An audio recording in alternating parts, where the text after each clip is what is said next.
Forma, un saludo a los delegados de diferentes instituciones privadas, públicas y a la ciudadanía en general. Nos encontramos en el acto de rendición de cuentas, dando cumplimiento a lo que establece la Ley Orgánica de Participación Ciudadana en sus artículos 90 y 91, y en cumplimiento al derecho que tiene todo ciudadano como primer fiscalizador, de conocer las acciones del poder público. Es por ello que damos la bienvenida al abogado Esteban Torres, asambleísta por la provincia de Tungurahua, quien realizará la presentación de la gestión y los datos más relevantes del 2022. Muchas gracias.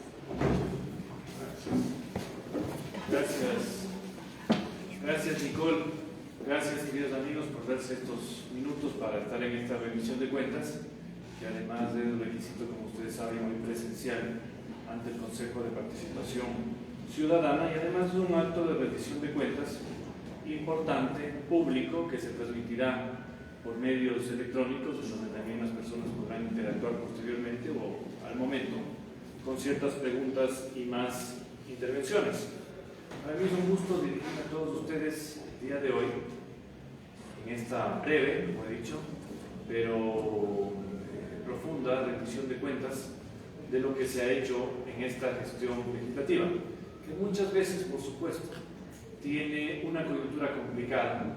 A veces no se entienden las discusiones de la Asamblea Nacional, no se entiende lo que está pasando, por ejemplo, estos mismos momentos en el juicio político, pero que a la par de la coyuntura nacional y política complicada, desgastante, diría yo, siempre tiene un trabajo legislativo que va de acuerdo al plan de trabajo. Y con ciertos intentos, digamos, en algunas provincias, de intentar revocar el mandato de los legisladores, al menos en mi caso yo les puedo decir a ustedes y a las personas que nos siguen que he cumplido el 100% del plan de trabajo presentado en la candidatura a esta Asamblea Nacional. Es sencillo, es muy complejo, pero a nivel personal, a nivel, diría yo, de bancada a la que pertenezco en la Asamblea Nacional y por supuesto con el liderazgo que transmite la provincia de Tungurahua a nivel nacional, se han podido lograr muchas cosas.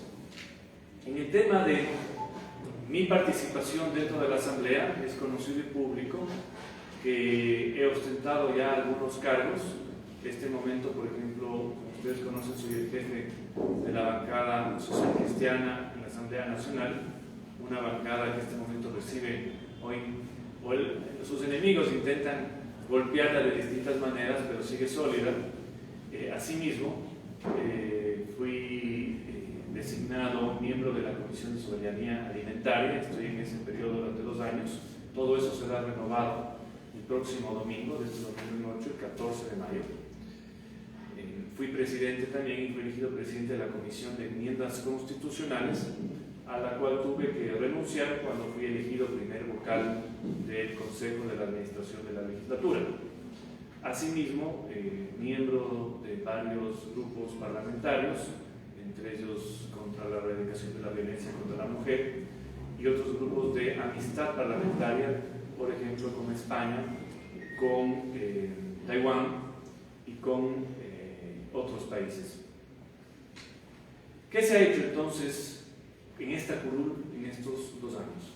En materia de seguridad y en otras materias se han presentado, y les voy a dar el dato exacto, 13 proyectos de ley a título individual como bancada legislativa y por supuesto también en conjunto con otros legisladores. Estos 13 proyectos de ley han estado orientados a lo establecido en el plan de trabajo presentado ante el Consejo Nacional Electoral y por supuesto a más temas que han ido naciendo como necesidad en estos 2 años. Quizás el proyecto más conocido y que ha tenido una repercusión nacional ha sido el tema de las armas.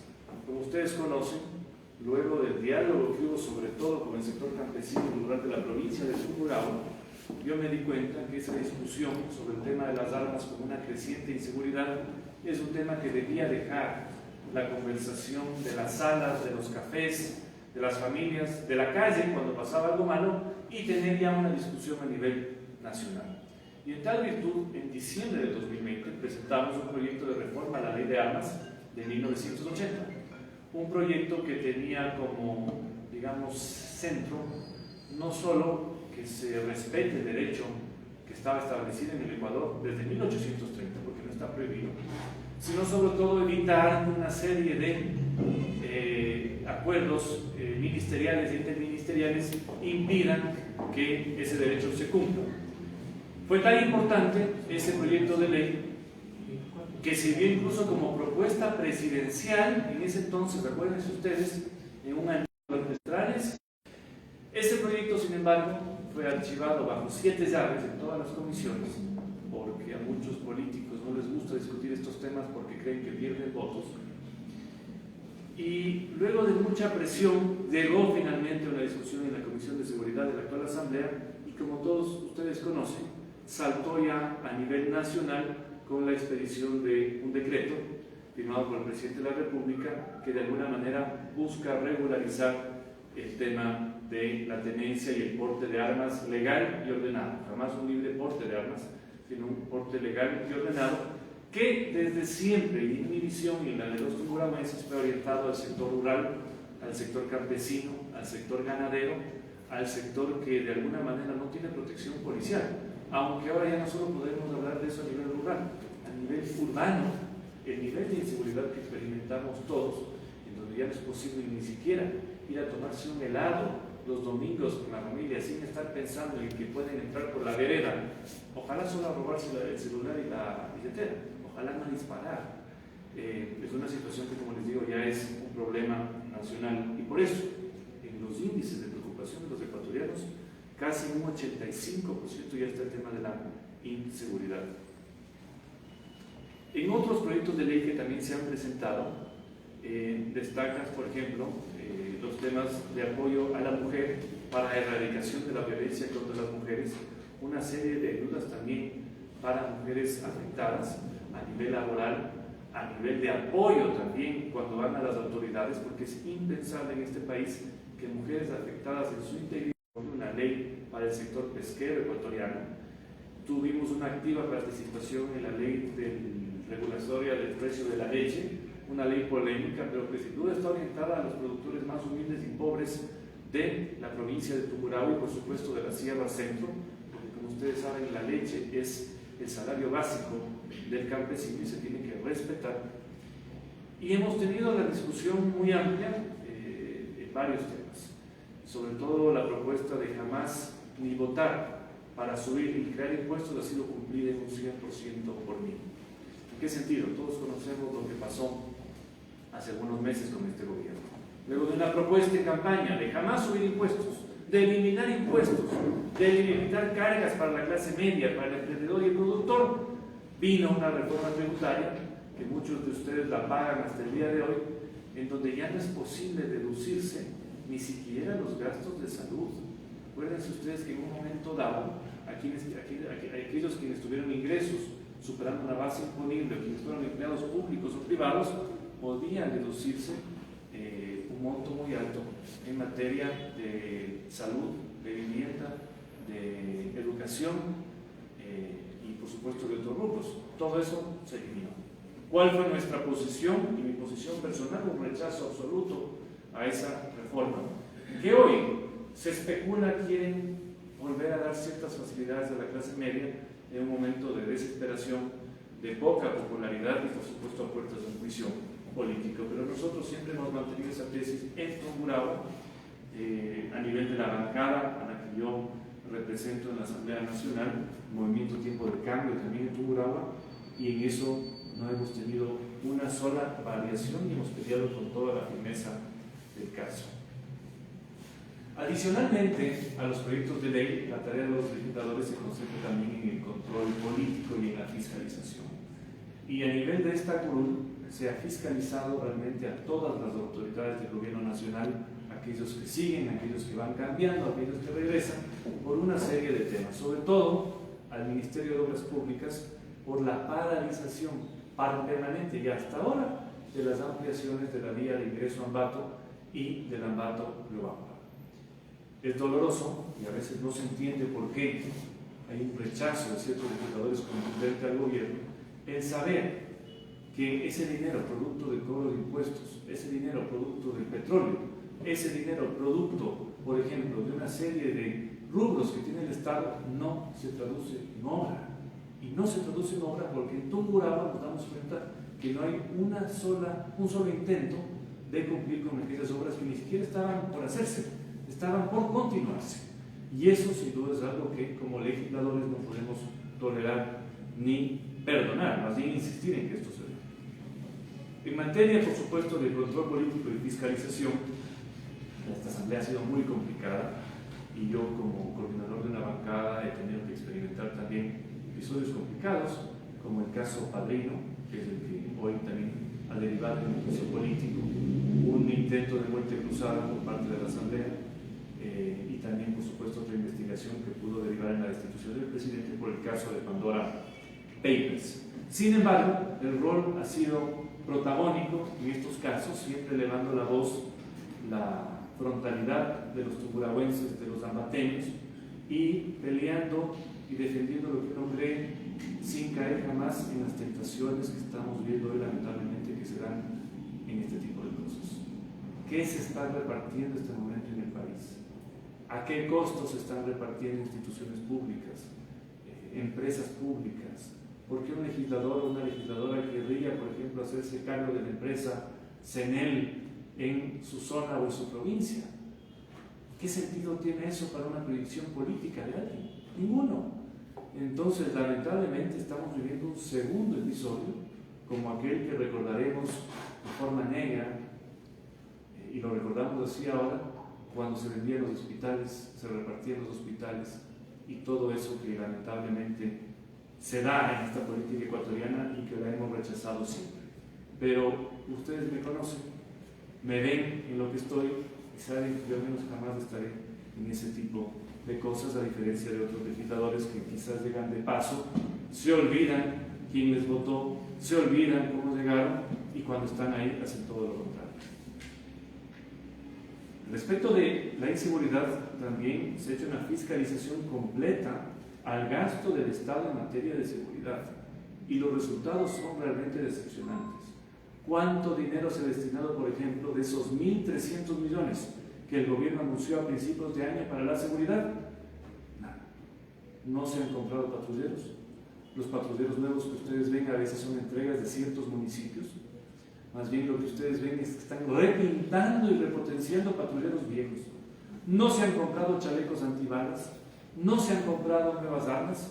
Las municiones siguen en manos de una empresa quebrada como Santa Bárbara, y a los policías, y pregunten ustedes a todos los que conocen o tienen familiares policías, a veces les cobran hasta las municiones. Y eso sin duda duele y preocupa. Cuando en una situación tan dramática como la que se vive, lo lógico sería que todo el presupuesto del Estado se destine a la gran necesidad de los ecuatorianos, que es la seguridad. Y aún así, aún a pesar de no estar en línea con el gobierno, nosotros hemos respaldado, y yo en lo personal, todo aquello que ha sido positivo. La primera ley, por ejemplo, de inversiones, contó con el voto de mi voto y por supuesto el de la bancada a la cual represento en la Asamblea Nacional, a pesar de que se perdió esa votación. Todas las reformas en materia de seguridad que han sido positivas han recibido un voto a favor. 9 leyes le ha entregado la Asamblea Nacional al gobierno en lo que va de estos 2 años. 9. Se ha modificado el Código Orgánico Integral Penal, por supuesto se está discutiendo el tema de las armas, se ha modificado el Código de Seguridad, se ha modificado una serie de cuerpos para que tengan más herramientas los policías y el Estado para actuar. La ley de uso progresivo y legítimo de la fuerza, para que los policías que se están enfrentando a delincuentes que se han convertido realmente en terroristas, porque están usando artefactos explosivos, puedan hacer uso de sus armas y que lamentablemente no se vean vistos en procesos en donde se enfrentan a jueces y fiscales delincuentes que no entienden que han actuado en el deber y en su trabajo. Todo eso, queridos amigos, se ha fiscalizado, se ha acompañado con materia de legislación y además con lo que ustedes han visto y han conocido. Quizás no siempre mis posiciones son para ustedes las correctas, quizás a veces son incorrectas, pero nadie puede dudar que son tomadas desde la propia conciencia de que algo se tiene que hacer porque está bien. Jamás por otro tipo de consideraciones como ustedes lamentablemente están viendo hoy en las noticias de todos los días. En materia también de legislación, hemos trabajado a toda potencia por cumplir un anhelo que se puso en el plan de trabajo y que está en la discusión en este momento, que es permitir que los jóvenes especialmente tengan la posibilidad de trabajar por horas con la correspondiente afiliación a los derechos sociales del Seguro Social. Eso también está en discusión. No podemos cerrar la puerta a que jóvenes accedan al mercado laboral, porque si ustedes ven las cifras son alarmantes en el Ecuador. Casi un 60% de los jóvenes entre 18 y 35 años responden en una encuesta que les gustaría migrar.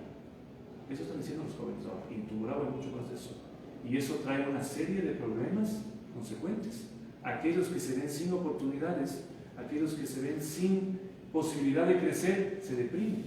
Y aquellos que se deprimen son también lamentablemente susceptibles a terminar con su vida con el suicidio.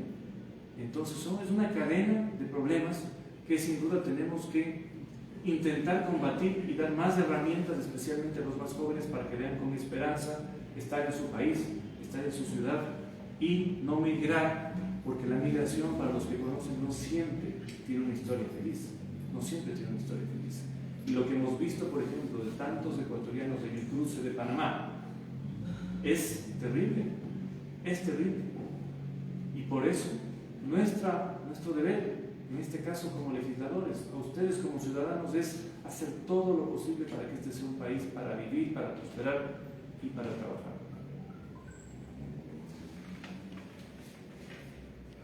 Es conocido también en público que mi participación en procesos internos de fiscalización y control político ha sido conocida, especialmente en lo que sucedió con la destitución de la ex vicepresidenta Yolanda de la Asamblea Nacional y con, como les he dicho, todas las actuaciones que se dan en el día a día de la Asamblea Nacional.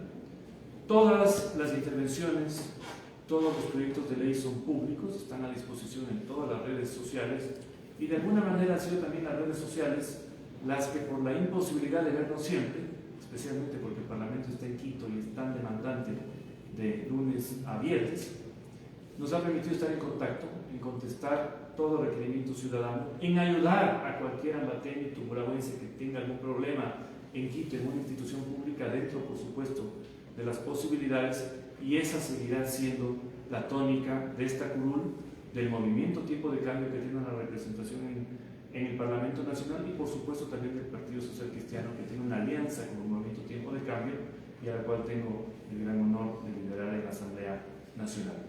Ese es el breve, digamos, resumen de lo que se ha hecho. Yo les agradezco a todos ustedes siempre por estar presentes, siempre por sus sugerencias, por sus críticas constructivas, por su buen humor también en las redes sociales cuando hay enfrentamientos entre asambleístas, como habrán visto ustedes. Pero como les digo, las personas que tienen honor, y ustedes lo tienen así como yo lo tengo, jamás se dejarán faltar el respeto por nadie, jamás serán susceptibles de vender el voto por nada y jamás traicionarán los principios que defienden. Yo tengo muy claro lo que defiendo en materia de vida, de familia, de propiedad, de economía y sobre todo de desarrollo rural y productivo. Y todas mis votaciones han estado de acuerdo con esas tesis. Por supuesto, la política es la gestión de las contradicciones, la gestión exitosa, diría yo, de las contradicciones. Y en el Parlamento nadie tiene una mayoría sola, por sí solo. Ese es el mandato de los ecuatorianos. Y por eso el Parlamento exige, así como exige cualquier cuerpo colegiado que no tiene mayoría, el diálogo permanente con el contrario, con el que está al lado, por supuesto, pero también con el contrario. Y la búsqueda de puntos medios sin sacrificar jamás ninguno de los principios ni de los ideales. Así que les agradezco a todos ustedes y esperemos que haya esta rendición el próximo año también, salvo que haya algo.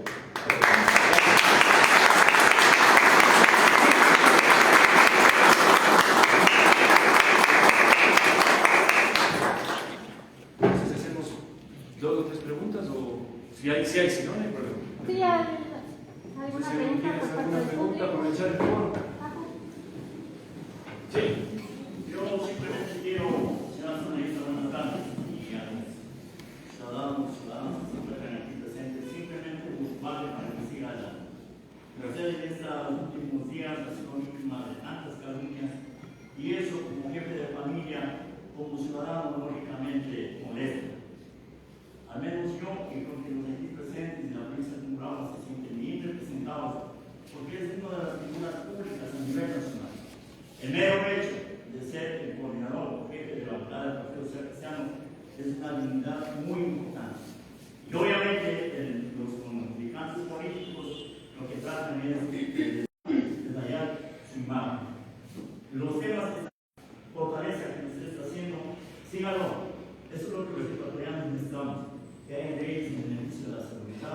del trabajo. Esta propuesta de ley para el trabajo de los jóvenes es muy importante, Así que simplemente mi intervención va en el sentido de que motivarle a que siga adelante como está haciendo. Gracias. Felipe, yo le agradezco por sus palabras. Es cierto que la actividad legislativa hoy está muy complicada. En lo personal recibo ataques todos los días. Ustedes habrán visto que un episodio que se dio en la Asamblea, de hecho el día de ayer, incluso entró guardia privada con armas al pleno de la Asamblea Nacional. ¿Qué nivel de seguridad puede tener un legislador en el propio recinto legislativo? Ya se pueden ustedes imaginar lo que puede pasar fuera. Pero también quienes estamos en esta actividad política sabemos los riesgos, sabemos los costos tan duros para la familia a nivel personal y tenemos una fortaleza para estar aquí. Yo tengo la gran suerte de estar acompañado de un muy buen equipo, de tener a grandes consejeros y por supuesto de tener una gran familia que me permite avanzar y continuar en todo esto sin miedo alguno a nadie y con la independencia de saber poder tomar mis decisiones. Porque si ustedes, por ejemplo, me dieran a mí un escándalo, ataques habrán muchos, dirán lo que sea de uno, pero si ustedes me llegaran a ver a mí un escándalo pidiendo cargos, pidiendo dinero, pidiendo instituciones públicas a cambio de un voto, yo no tendría ni siquiera la cara para estar aquí frente a ustedes. Y esa es la cara que sí tengo y la voy a seguir teniendo porque yo sé claramente cuál es el mandato de la gente y qué es lo que no se tiene que hacer jamás, que es lo que hacen algunos que a veces están pero pasan, ¿no? Y son olvidados. Creo que todos estamos aquí para dejar nuestra huella en la historia local, en la historia de la provincia, ¿por qué no en la historia nacional? Y eso será lo que juzguen no solo nuestros amigos, también nuestros adversarios. Así que gracias.